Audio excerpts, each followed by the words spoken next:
Jadi persoalan ini bantuan yang kerajaan beri selama 3 bulan subsidi 1,200 ini adalah merupakan subsidi untuk membantu majikan. Sebenarnya membantu majikan dan juga pekerja untuk merancang bagaimana perniagaannya perlu dilakukan dalam masa 6 bulan. Jadi kalau tuan-tuan cuba fikirkan bayangan begini, katalah kita dua-dua pihak bersetuju untuk mengambil upah minima 1,200. Kita ambil upah minima 1,200 dengan satu syarat, upah minima dia 1,200.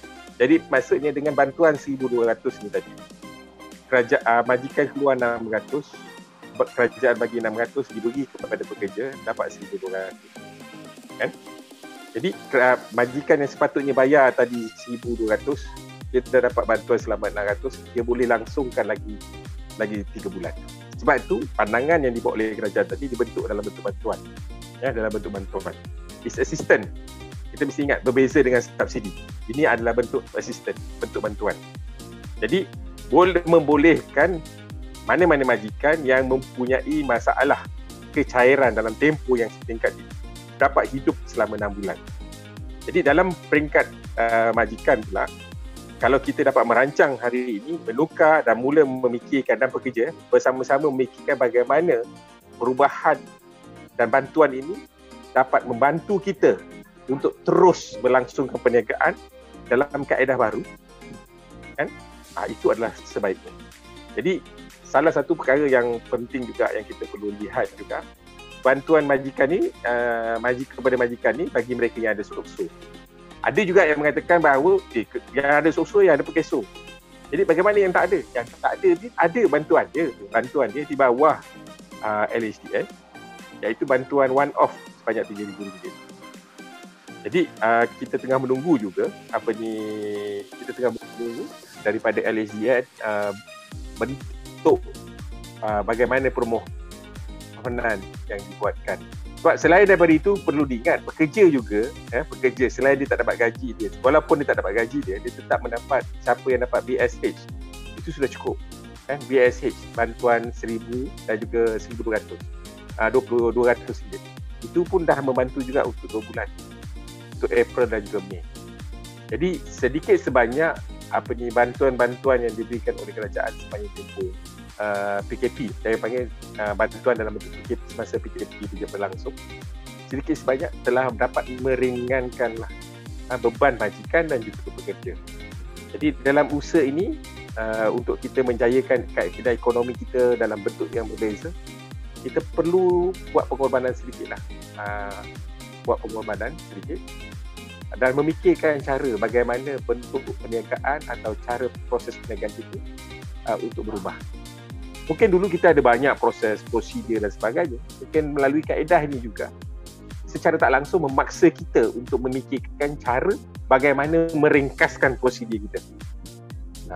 Ini satu bentuk yang saya rasa mencabar. Namun, seperti mana kita tahu, kalau dia majikan, kalau dia adalah usahawan tulen, peniaga tulen, pasti benda ini tidak menjadi satu soalan, malah dianggap sebagai satu cabaran untuk kita atasi secara bersama. Jadi untuk itu tadi, saya nak tahu tadilah berapa ramai yang sebenarnya dah masuk atas talian, permohonan atas talian kepada Perkeso. Sebab bila dibuka tadi, kalau ada yang dah masuk dan dapati ada tak kesukaran, sebab saya sendiri, kita pun dah buat, kita tengok sebenarnya tak sukar pun nak apply tu, amat mudah, tak lebih daripada 5 minit, kan? Sekiranya sebelum masuk tu semua borang-borang yang diperlukan seperti statement bank, kalau kita dapat merancang hari dapat kita lakukan lah. Jadi kalau kita bersedia dulu. So bagi yang nak masuk aplikasi ni, pastikan sediakan awak punya bersediakan awak punya SSN. Okay, ataupun yang profesional, bagi profesional dia ada sijil profesional dia tu, sijil profesional dia. Dan kedua, kalau dia ada trade license, kalau macam di Sabah dan Sarawak, dia menggunakan trade license, dia tak ada SSN, mungkin dia tak daftar dengan SSN, tapi dia ada trade license dengan DBKK ataupun Majlis Pemandaran ataupun Majlis Daerah masing-masing. itu pun boleh dijadikan asas bagi yang ada perkeso, akaun perkeso. Tapi kalau yang tak ada akaun perkeso ni, kita tunggu. Sebab saya rasa sehingga hari Jumaat malam kemarin, kita masih tak dapat lagi maklumat berkenaan dengan bagaimana permohonan untuk mendapat one off. Jadi sebab dimasuk di dalam website, ya ada tulis, tapi penjelasannya belum lagi jelas. Jadi mungkin sekarang ni LHDN agak sibuk dengan PSH dan juga bantuan di bawah prihatin. Jadi kita tunggu minggu depan supaya perkara ini boleh diselesaikan. Jadi setakat ini dulu pasal bantuan upah untuk majikan. Ada apa-apa soalan, kita boleh sama-sama bincang, ataupun apa-apa perkara yang perlu diambil perhatian untuk Dewan kemukakan ke pihak kerajaan, untuk kita lihat, sama-sama lihat bagaimanakah bentuk. Sebab saya rasa satu perkara yang perlu kita sebagai usahawan kita lihat ialah apakah bentuk insentif atau bantuan yang boleh dilihat, yang boleh diambil untuk lagi tempoh 6 bulan. Saya 6 bulan daripada sekarang, maksudnya sehingga bulan Disember tahun 2020. Bagaimanakah bentuk dia? Sebab kita faham negara kita akan membuat belanjawan. Kerajaan akan buat belanjawan pada untuk tahun 2021 dan juga rancangan Malaysia ke-12. Jadi inilah peluang untuk kita lihat dan kita boleh masukkan, Dewan boleh masukkan cadangan-cadangan terbaru dengan mengambil kira peristiwa-peristiwa yang sekarang berlaku untuk masa depan kita. Ya, bukan cabaran ini bukan hanya di Malaysia, tapi cabaran kita adalah di seluruh dunia menghadapi masalah yang hampir serupa, cuma dalam keadaan yang berbeza. Jadi pendekatan dan kaedah terbaik untuk kemajuan perniagaan orang Melayu memang sentiasa di hati kami di Dewan Perniagaan Melayu, dan itu adalah wadah perjuangan kita. Jadi saya rasa kita buka kepada apa-apa soalan yang nak bertanya ataupun nak memahamkan proses mendapatkan bantuan. Sebab syarat dia perkara yang paling mudah saya punya pengalaman. Dia hanya perlukan syarat dia sekiranya ada satu pekerja pun yang mencarum kepada perkeso sudah melayakkan anda mendapat bantuan RM1,200. Syarat dia 3 je. Pertama, mesti ada syarikat ataupun pendaftaran.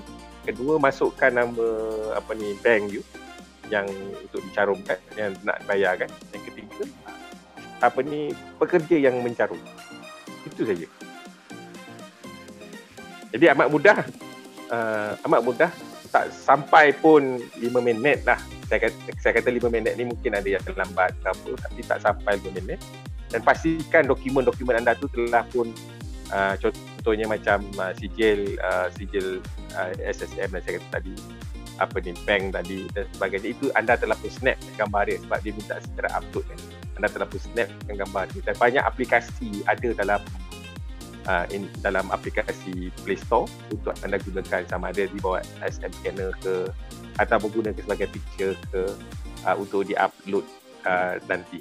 Jadi persediaan untuk pastikan perkara yang dalam semua ni dah ada. So pastikan ada. Jadi boleh terus buat. Kalau yang menggunakan pekerja, kalau yang bagi yang menggunakan pekerja, pastikan senarai perkeso yang sebelum ni pernah dihantar itu ada di tepi anda untuk anda isikan. Dan kalau pekerja buat, saya rasa pun tak sampai 5 minit. Dan kalau kata saya tak ada senarai sekarang, itu tak susah. You boleh pergi masuk ke online, pekerja berkenaan boleh masuk secara online ke perkeso dan download untuk caruman bulan yang lepas.